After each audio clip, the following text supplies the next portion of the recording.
কাউকে ভালোবাসলে ভালোবাসবার মতন করেই বাঁচতে হয়।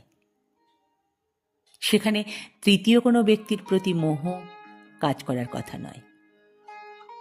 মোহ তখনই কাজ করে যখন আপনি আপনার সম্পর্কে থাকা বিপরীত মানুষটাকে নিয়ে সুখী নন।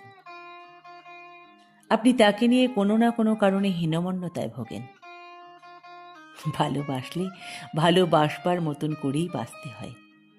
যত যাই হোক, যত বেটার অপশনই আসুক না কেন, আপনার প্রতিটি মুহূর্তেই আপনার মানুষটিকেই বেস্ট মনে হবে।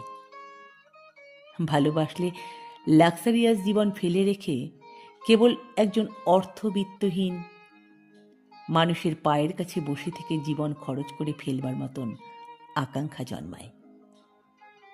ভালোবাসলে যোদ্ধা হওয়া উচিত। সমস্ত পৃথিবীর সাথে যুদ্ধ করে হলেও সম্পর্কটা টিকিয়ে রাখার চেষ্টা করতে হয়। কাউকে ভালোবাসলে ভালোবাসবার মতন করেই বাঁচতে হয়। ভয় নিয়ে নয়, সংকোচ নিয়ে নয়, হীনমন্যতা নিয়ে নয়।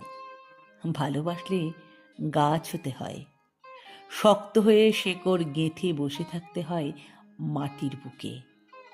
তবেই কেবল সেই বৃক্ষে একদিন ফুল ফল হওয়া সম্ভব।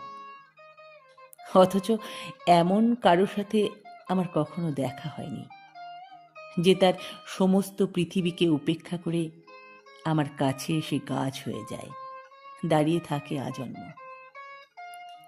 ভালোবাসলে নিজের মানুষটি ব্যতীত আর কোনো মানুষের জন্য বুকের ভেতর খচখচ করে না। যখন মানুষ তার নিজের মানুষটিকে বেস্ট ভাবতে পারে না, তখন হুট করে একদিন অন্য কারো জন্য বুকের ভেতর ধূপ করে ওঠে এবং এই সিগন্যাল পাওয়া মাত্রই পুরাতন সম্পর্ক থেকে বের হয়ে আসা উচিত। কারণ সেখানে আপনার শতভাগ অনুভূতি সঞ্চিত হয়নি,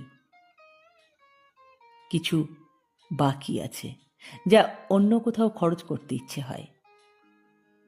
সম্পর্ক থেকে হুট করে বের হয়ে আসাটাও অপরাধ নয়। ভালো না লাগলে একসাথে থাকা জরুরি নয়। বনিবনা না হলে আলাদা হওয়াটা অন্যায় নয়। তবে অন্য কোথাও খরচ করার মতন অবশিষ্ট অনুভূতি নিয়েও কাউকে ভালোবাসা উচিত নয়। ভালোবাসলে নিজস্বতা হারাতে হয়। একদম তাকে ছাড়া নিজেকে একটি অচল পয়সা মনে হবে। ভালোবাসার এটুকু উন্মাদনা, এটুকু ব্যক্তিত্বহীনতা, এটুকু লাইফলেস না হলে সেটা ভালোবাসা নয়। আর 10টা সম্পর্কের মতন এটা কেবল একটি সম্পর্ক।